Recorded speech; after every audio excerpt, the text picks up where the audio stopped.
বিয়ের পর থেকে শুরু হয়েছিল বিচ্ছেদের চর্চা, অবশেষে তাই সত্যি হলো। মন ভালো নেই নীলের। সমস্যা এতটাই প্রবল যে আর শেষ পর্যন্ত একসঙ্গে থাকতে পারলেন না নীল ভট্টাচার্য।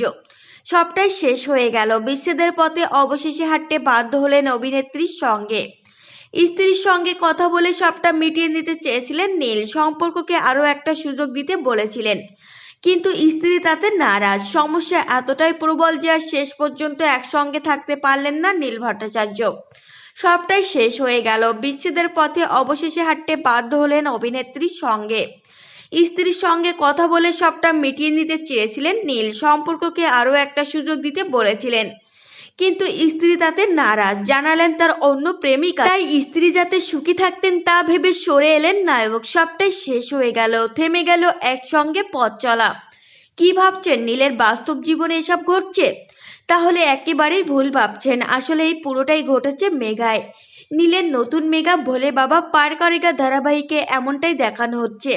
সেখানে নীলের চরিত্রের নাম সাক্ষ্য। ধারাবাহিকে নীলের বিপরীতে রয়েছেন মধুমিতা সরকার। মেঘায় তার চরিত্রের নাম ঝিল। ধারাবাহিকে ঝিলের অসুস্থতার ট্রাক দেখানো হচ্ছিল।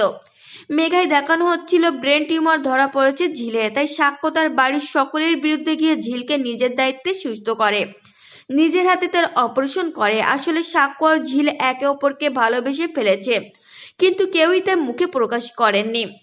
অন্যদিকে সাক্ষ্যর সঙ্গে আগে থেকেই সম্পর্ক ছিল চৈতির সঙ্গে তার বিয়েও ঠিক হয়। কিন্তু শেষ পর্যন্ত ঘটনাচক্রে বিয়ে হয়ে যায় ঝিলের সঙ্গে। এইদিকে ঝিলের ওপর শুরু থেকেই চৈতির একটা রাগ রয়েছে। তাই ঝিল সুস্থ হতেই চৈতি তাকে জানায় যে সে যেন সাক্ষ্যকে ডিভোর্স দিয়ে দেয়। আসলে বিয়ের সময় ঝিল নিজেই বলেছিল সে সাক্ষ্যকে ডিভোর্স দিয়ে দেবে, কিন্তু তারপর সবটাই বদলে যায়। বাধ্য হয়ে চৈতির কথা মতো সাক্ষ্যকে ডিভোর্স দিতে যায় ঝিল। আর শেষ পর্যন্ত আইনজীবীর কাছে যায় তারা। সেখানে সাক্ষ্য ঝিলের সম্পর্কটাকে আরো একটা সুযোগ দেওয়ার কথা বললে ঝিল জানায় যে সে অন্য একজনকে ভালোবাসে, তার প্রেমিক আছে। তাই ঝিলের সুখের জন্য বিচ্ছেদকেই মেনে নেয় সাক্ষ্য। কিন্তু এরপর কি হয় তার উত্তর দেবে ভোলে বাবা পার করেগা। তো ফ্রেন্ডস, এই ছিল আজকের ভিডিও। আপনাদের যদি এই তথ্যগুলো ভালো লেগে থাকে অবশ্যই ভিডিওটিকে একটি লাইক করবেন আর চ্যানেলটিকে সাবস্ক্রাইব করে সঙ্গে থাকবেন।